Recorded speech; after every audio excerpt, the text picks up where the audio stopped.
Right, I'm Tom. I'm Zach. I'm Chloe. We need to discuss character development. Now, most films, when they depict a drug user, they don't glorify it. You know, they make it look a terrible thing, Distressing. You know, make the character look lonely, and like the whole life's just falling apart. Now, in reality, drugs aren't exactly like that, but it's very hard to get it across in our film that we're not trying to glorify drugs. We're just trying to make it look as if they're not exactly the worst thing in the world, more than the memories that the flashbacks that this girl has are the worst thing. Our character's using them as an escape more than a need. Yeah.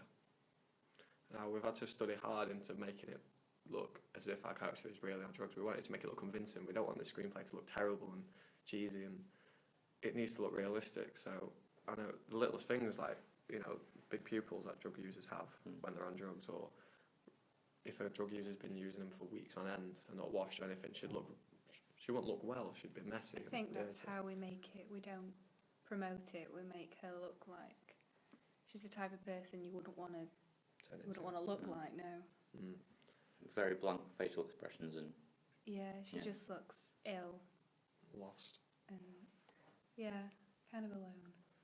But we're wanting to make this piece look real, as if, you know, it needs to be convincing, and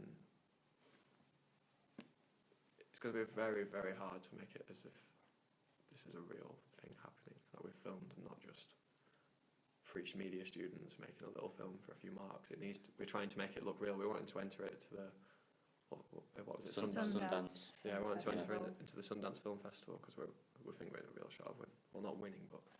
Yeah. No, we're brilliant. We can win. We studied into Pink Floyd The Wall, and now they portray the body language of the protagonist, Pink. Yeah. Yeah, different films portray drugs in different ways. Like, for example, Pink Floyd, it's sort of the same theme we're going for. Yeah. I've noticed they're all incredibly skinny. They're not. Yeah. What the drug users? Yeah, they all look films. really, really malnourished. Like you're saying in Fear and Loathing, it looks all over the place, like it hasn't eaten for weeks. Like in films, they're not allowed to portray in films. They're not allowed to portray drugs as a good thing.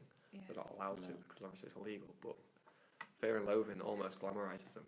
It makes them, you know, it shows all the visual effects that a user would on acid through their eyes. They make it comical, so it shows a good side to it, which is not what we're going for. But many of the it's shots. It's a good thing to study. The whole film's quite in colour anyway. It's quite bright and vibrant as well. So. If you're watching it and you think you're on something. One thing we're going to struggle with is making these shot types look as if she is actually on drugs. A few scenes are in first person. I think that won't be her though. That'll be her point of view.